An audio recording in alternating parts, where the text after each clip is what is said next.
Okey, bismillahirrahmanirrahim. Assalamualaikum warahmatullahi wabarakatuh. Dan salam sejahtera cikgu ucapkan dekat semua para pelajar yang masih menonton, yang masih datang ke kelas bersama dengan kita, okey, untuk kelas online. Untuk kelas kita bulan ini, kita dah masuk kepada bab 7 iaitu peningkatan tamadun India dan tamadun Cina. Jadi untuk kelas minggu lepas, kita dah cover sampai 7.1 iaitu tamadun India dan kita dah masuk serba sedikit mengenai lokasi perkembangan tamadun Cina iaitu tajuk 7.2. Jadi untuk kelas kita kali ini kita akan terus sambung daripada tajuk 7.2 tu. Okey, kita akan tengok kepada perkembangan pendidikan dalam tamadun Cina. Okey, kita tengok yang pertama. Pendidikan di China bermula sejak zaman dinasti Shang yang berkembang pada zaman dinasti Zhao. Okey, dia bermula pada zaman dinasti Shang dan dia berkembang pada zaman dinasti Zhao. Pada masa itu, terdapat ramai ahli falsafah seperti Confucius yang menjadi perhatian masyarakat. Okey, dan lama kelamaan Confucius ni dia menjadikan macam kepercayaan dia sendiri, okey, macam ajaran dia sendiri. Poin yang ketiga, Confucius 551 sampai 479 sebelum Masihi menghasilkan karyanya yang terkenal iaitu Lun Yu ataupun Analects yang mengandungi ajaran Konfusianisme. Okey, ini ajaran yang cikgu cakap tadi itulah. Okey, dia mewujudkan ajaran dia sendiri yang dipanggil sebagai Konfusianisme. Pada zaman dinasti Qin pula, pendidikan menekankan aspek pemahaman perundangan yang diasaskan oleh Han Feizi. Okey, yang kelima, perundangan ini mengutamakan ketegasan undang-undang bagi mengawal tingkah laku manusia. Diorang mewujudkan undang-undang ni untuk memastikan manusia pada zaman itu, masyarakat diorang pada zaman itu beretika, ada adab-adab lah, okey, menjaga tingkah laku.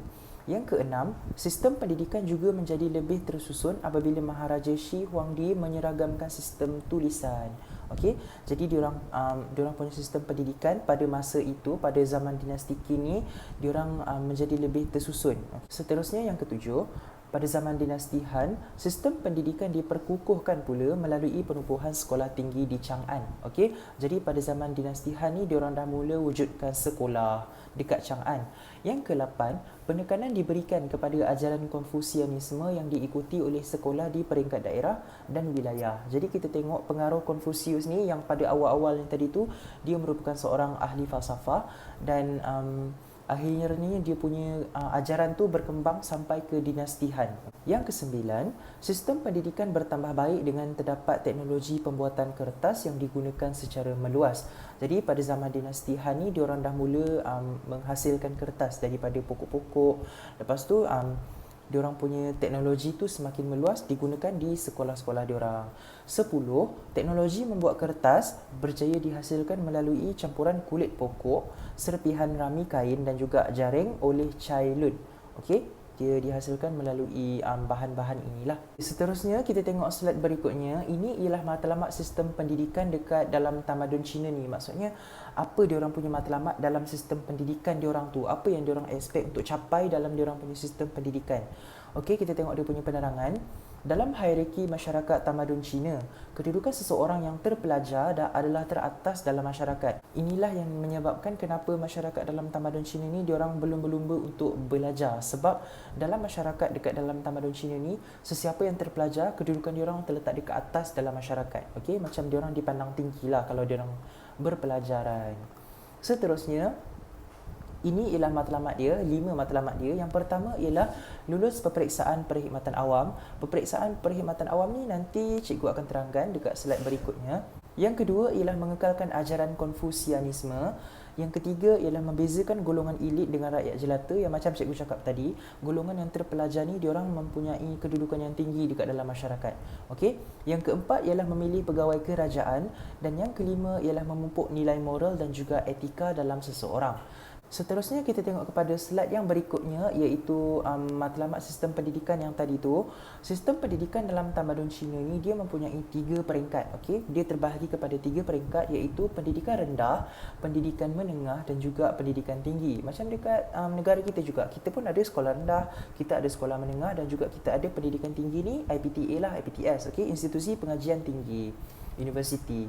Okey, untuk pendidikan rendah ni kita tengok penerangan dia. Tumpuan diberikan kepada menghafal tulisan serta buku suci tanpa perlu memahami maksudnya. Okey, maksudnya diorang ada satu buku yang diorang kena hafal dan diorang kena ingat, tapi diorang pada peringkat rendah ni diorang tidak dikehendaki untuk faham lagi apa maksud yang diorang hafal tu. Apa yang diorang hafal tu diorang tak perlu faham lagi. Untuk pendidikan menengah pula, tumpuan dia lebih diberikan kepada aspek penulisan karangan dan juga sajak. Untuk yang rendah tadi diorang hanya membaca dan menghafal. Untuk peringkat menengah diorang dah perlu menulis karangan dan juga sajak. Okey, diorang dah kena belajar untuk menulis dan karangan dan juga sajak. Dan pada peringkat tinggi, pendidikan tinggi, tumpuan diberikan kepada menterjemah dan menginterpretasikan buku suci serta pelajaran berkaitan dengan etika upacara, adat istiadat dan tanggungjawab rakyat kepada raja dan negara. Jadi dekat pendidikan tinggi ni diorang dah kena faham apa yang buku suci yang diorang hafal tadi tu. Okey, nanti kita akan tengok apa nama buku suci ni. Okey, kita akan tengok nanti, cikgu akan terangkan. Jadi untuk dekat pendidikan tinggi ni diorang dah kena faham apa maksud buku suci yang diorang hafal tu. Okey. Dan diorang kena belajar juga mengenai etika upacara, adat istiadat dan juga tanggungjawab rakyat. Apa tanggungjawab diorang kepada negara dan juga raja diorang. Seterusnya kita tengok kepada slide yang berikutnya. Ini ialah peperiksaan yang dijalankan dekat dalam tamadun Cina pada masa dahulu. Okey, peperiksaan dia dinamakan sebagai peperiksaan perkhidmatan awam. Okey, peperiksaan perkhidmatan awam ni merupakan komponen penting dalam sistem pendidikan dan kehidupan masyarakat tamadun Cina. Okey, dia merupakan komponen yang paling penting sekali dalam masyarakat Cina ni, tamadun Cina ni. Kepentingan peperiksaan dalam tamadun Cina ni ialah yang pertama, dia membolehkan seseorang menerima penghormatan dalam masyarakat. Macam yang cikgu cakap tadi, kalau seseorang itu dia merupakan seseorang yang terpelajar, dia akan mendapatkan kedudukan yang tinggi daripada dalam masyarakat diorang. Okey, diorang akan dipandang tinggi dalam masyarakat diorang. Yang kedua, dia membolehkan peningkatan taraf sosial ke arah kehidupan yang lebih baik. Okey, maksudnya kalau diorang mempunyai pelajaran yang bagus, diorang boleh meningkatkan taraf sosial diorang. Maksudnya kedudukan sosial ni, kedudukan diorang di mata masyarakat kepada kehidupan yang lebih baiklah. Yang poin yang seterusnya, sistem peperiksaan yang awal mula diperkenalkan pada zaman pemerintahan Maharaja Wu dalam dinasti Han. Okey, dia mula memperkenalkan sistem peperiksaan ni untuk uji diorang punya pelajar-pelajar yang datang ke sekolah diorang lah. Sistem ini kekal hingga tahun 1905 apabila dimansuhkan oleh Maharani Dowager Cixi yang memerintah China dari tahun 1861 hingga 1908. Jadi Maharani ni, Dowager Cixi ni, dia yang memansuhkan sistem peperiksaan ni. Maksudnya peperiksaan tu dah tak ada lagi lah lepas tu. Okey, seterusnya kita beralih kepada slide yang berikutnya. Ini ialah ciri-ciri sistem peperiksaan perkhidmatan awam tamadun Cina. Okey, ada 4 ciri-ciri dia dalam sistem peperiksaan awam ni. Yang pertama ialah peperiksaan sangat kompetitif. Okey, dia punya peperiksaan yang diorang jalankan ni sangat kompetitif. Kompetitif ni maksudnya banyak sangat saingan. Terlampau banyak sangat saingan dalam diorang punya peperiksaan tu. Yang kedua, hanya kaum lelaki yang dibenarkan menduduki peperiksaan tanpa mengira latar belakang dan status sosial. Maksudnya kalau orang yang nak ambil peperiksaan tu, sekiranya dia lelaki, dia tidak akan diperiksa latar belakang dia datang daripada keluarga apa, status sosial dia macam mana, diorang tak akan dikira daripada tu. Okey, jadi kalau lelaki, diorang terus boleh menduduki peperiksaan tu lah. Yang ketiga ialah larangan terhadap sebarang bentuk perubahan bagi mengekalkan keaslian tradisi Cina. Dan yang terakhir ialah mengekalkan tradisi dan budaya ajaran Confucius di China. Okey, ini ialah ciri-ciri sistem peperiksaan perkhidmatan awam tamadun Cina yang diorang jalankan dalam diorang punya sistem pendidikan. Seterusnya, kita beralih pula kepada penerangan mengenai peperiksaan ni. Yang pertama ialah kelulusan dalam peperiksaan merupakan matlamat utama peperiksaan bagi seorang anak lelaki, yang macam cikgu cakap tadi. Sekiranya dia seorang lelaki, dia boleh menduduki peperiksaan tu tanpa dikira apa latar belakang dia, siapa mak ayah dia, daripada keluarga jenis apa dia datang. Tak, dia tak akan dipandang daripada itu. Okey, asalkan dia lelaki, dia boleh ambil peperiksaan tu. Jadi untuk seorang anak lelaki, lulus dalam peperiksaan ini merupakan matlamat dia yang paling utama, sebab diorang nak menaik taraf keluarga diorang. Okey, dia nak jadikan diri dia dipandang di mata masyarakat, mempunyai kedudukan yang tinggi di mata masyarakat diorang. Yang kedua, mereka yang berjaya menerima tajaan daripada orang kampung dan berjaya dalam peperiksaan dapat menaikkan nama keluarga diorang, kaum diorang dan juga nama kampung diorang. Okey, maksudnya bukan keluarga dia, bukan dia sahaja yang dapat nama, tapi keluarga dia yang dapat, kaum dia sendiri pun dapat dan kampung dia pun dapat juga benefit daripada dia punya kejayaan dalam pelajaran tu. Seterusnya, pengendalian sistem peperiksaan dalam tamadun Cina ini dia dijalankan mengikut step-step ni. Okey, yang pertama, sistem peperiksaan dia dikawal ketat. Okey, sistem peperiksaan dalam tamadun Cina ni dia dikawal sangat ketat. Yang kedua, barang siapa yang didapati meniru dikenakan hukuman yang sangat-sangat berat. Okey, jadi macam peperiksaan dekat zaman kita sekarang lah. Okey, peperiksaan kita dikawal ketat, memang tak boleh meniru. Okey, dan yang ketiga, bagi mengelakkan penipuan, calon akan dikurung sebelum peperiksaan berlangsung. Dan keempat, hanya mereka yang lulus dengan cemerlang akan diserap ke dalam sistem perkhidmatan kerajaan. Dan yang terakhir, peperiksaan berkisar pada kandungan buku 4 buku, The 4 Books, dan 5 kitab, The 5 Classic, yang dikenali sebagai 9 buku suci. Okey? Jadi diorang punya kandungan dalam peperiksaan diorang ni, soalan-soalan yang terdapat dalam peperiksaan perkhidmatan awam diorang ni, dia akan diambil daripada 4 buku, iaitu The 4 Books dengan 5 kitab, The 5 Classic ni. So 4 buku, 5 kitab jadilah 9 buku suci. Okay? Jadi diorang akan kena belajar daripada 4 buku dengan 5 kitab ni lah. Okay? 9 buku suci ni untuk diorang berjaya dalam peperiksaan perkhidmatan awam diorang. Seterusnya, terdapat 3 tahap peperiksaan perkhidmatan awam. Okay? Dalam peperiksaan perkhidmatan awam ni, dia terdapat 3 tahap. Tahap yang pertama dikenali sebagai Siu Cai. Ianya dijalankan pada peringkat daerah sahaja, terbuka kepada semua orang. Sesiapa saja yang nak ambil peperiksaan ni boleh ambil. Yang ketiga, diadakan 2 kali setiap 3 tahun. Okay? Yang keempat, tempoh peperiksaannya adalah sehari sahaja. Bilangan calonnya antara 500 hingga 2,000 orang yang ambil peperiksaan ini, dan kadar kelulusan dia ialah 1/35. Maksudnya dalam 35 orang tu, 1 je yang akan berjaya. Tahap yang kedua ialah juren. Diorang panggil sebagai juren. Okey, ini ialah tahap kedua. Dijalankan di ibu kota daerah. Maksudnya kalau tadi tu dijalankan dekat daerah, kalau yang peperiksaan yang tahap kedua ni dia dijalankan di ibu kota daerah itu, hanya terbuka kepada calon yang telah lulus tahap pertama tadi tu.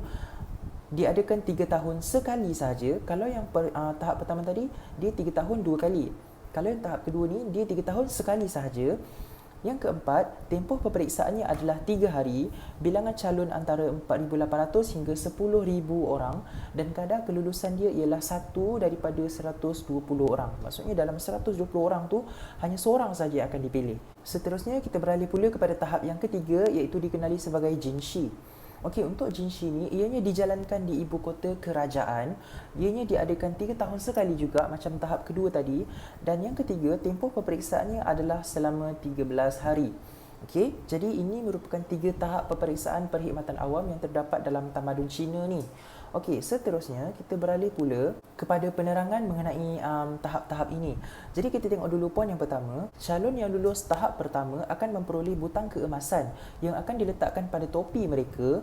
Mereka akan diterima sebagai kaki tangan kerajaan peringkat daerah dan layak menyertai majlis santapan diraja. Okey, ini merupakan kiranya macam advantage kepada diorang, benefit yang diorang akan dapat sekiranya diorang lulus tahap pertama tadi tu. Seterusnya, poin yang kedua, calon yang lulus pada tahap kedua akan memperoleh butang keemasan dan mendapat jawatan dalam kerajaan. Rumah mereka akan mempunyai tanda nama yang diletakkan di pintu masuk. Mereka akan mempunyai kaki tangan pengiring. Ini ialah calon yang lulus pada tahap kedua tadi tu. Dia akan dapat butang keemasan, ada jawatan dalam kerajaan. Dekat rumah diorang ada tanda nama diorang sendiri, dan diorang juga akan mempunyai kaki tangan pengiring lah. Dan calon yang lulus pada peringkat ketiga pula akan mendapat kedudukan dan pangkat tinggi dalam kerajaan. Mereka serta keluarga diorang dan kampung diorang juga akan memperoleh pelbagai keistimewaan. Ini yang cikgu cakap tadi, kalau diorang mendapat pelajaran yang bagus, diorang akan mendapat kedudukan yang tinggi dekat dalam mata masyarakat, dan diorang akan mendapat jawatan yang baik dalam kerajaan diorang. Okey, sebab itu bagi diorang peperiksaan perkhidmatan awam ini sangat-sangat penting.